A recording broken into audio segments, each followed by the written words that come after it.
Thank you, Davar, for the question. Before that, I would like to thank Dawn Media for this wonderful event and an opportunity for bringing in multidimensional discussions about the topic of climate change and also related to urbanization. So I'll start with a very critical point that urbanization in Pakistan is not planned. It's basically absorbed. And initially, urbanization main factor was mainly the opportunity, availability of opportunities and jobs. But now it's changing from the climate shock induced and the displacement. So as my colleague Mere has already shown that by 2050, we are expecting that around 68% people are expected to be moving towards cities, and around the 216 million people will be internally migrating in that area due to the climate change.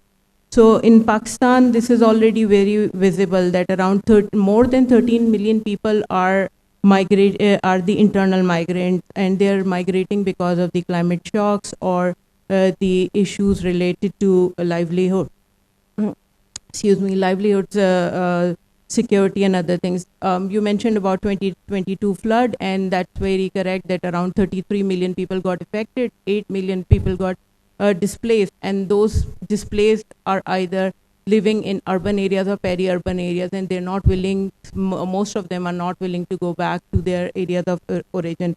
So people, when now we all need to realize that the people movement is not only for getting better jobs or better education opportunities, it's more related to distress. And when they're moving because of the reason that these disasters are affecting or destroying their assets and investments. So the floods are destroying the homes, the availability of safe water, and other factors. The livelihoods are being impacted by desertification, the drought.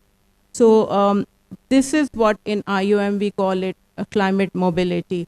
But from our perspective, we see that climate mobility concept is not being conceptualized in Pakistan completely as a climate subject. So it's being dealt as a humanitarian or development issue, which is not being taken as a core climate adaptation issue at the moment. So IOM has a flagship program which is around the displacement tracking matrix. We do a lot of data collection, and there we very recently completed a climate vulnerability assessment, and we've seen that there are different dynamics towards the movement. So many people, they move to cities and they don't want to return, but sometimes the movements are within the localized areas like the same union council or district. So this is very important phenomena to understand the fast onset disasters like floods happening. So people try to move far away towards the cities. When there are slow onset disasters like drought, like desertification, so people try to move within their within the areas where they are, but within the union councils or within the district where they have better opportunities. So this is very critical element to understand. If the cities keep on absorbing more and more people, so they already available fragile infrastructure or the social services will get more burdened, as already mentioned by Javed Saab and Umar Saab, that this is what is happening at the moment. More and more people are coming in, and they do not, when they come because of distress, they go and they get settled where they can. They do not have an opportunity to make a decision for themselves where they should be settling. So one of the biggest example is Karachi city's Orangi and Liari belts, where in people who are displaced due to floods, they are living in the Liari water channel, which is a drainage channel, and every year they get flooded. Every year they need to be removed from there, and they have to relocate. So this is a cyclic process now. Climate shock happens, people move, then they go back to there, and their vulnerabilities get or increasing day by day.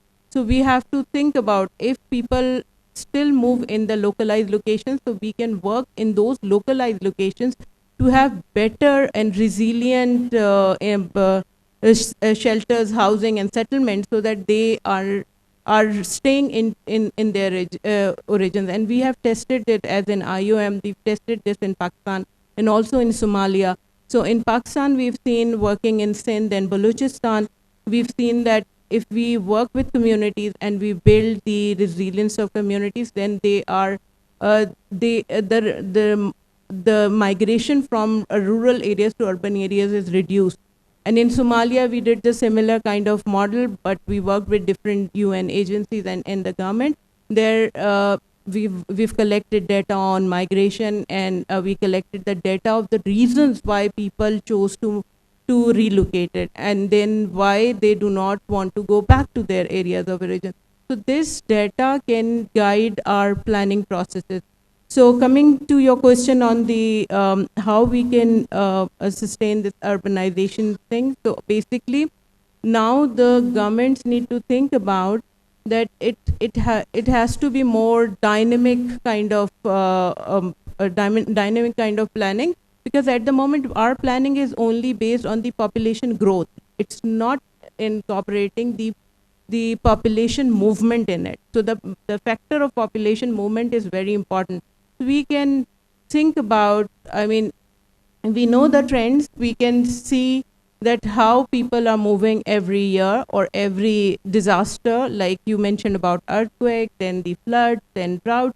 So these factors could be brought into the planning phase, and the cities can develop the peri-urban areas or the smaller cities in that way that they can buffer the increasing urbanization, which is also an alarming phenomena.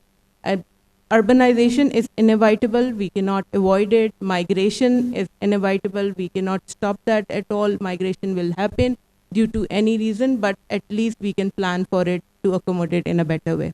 Thank you.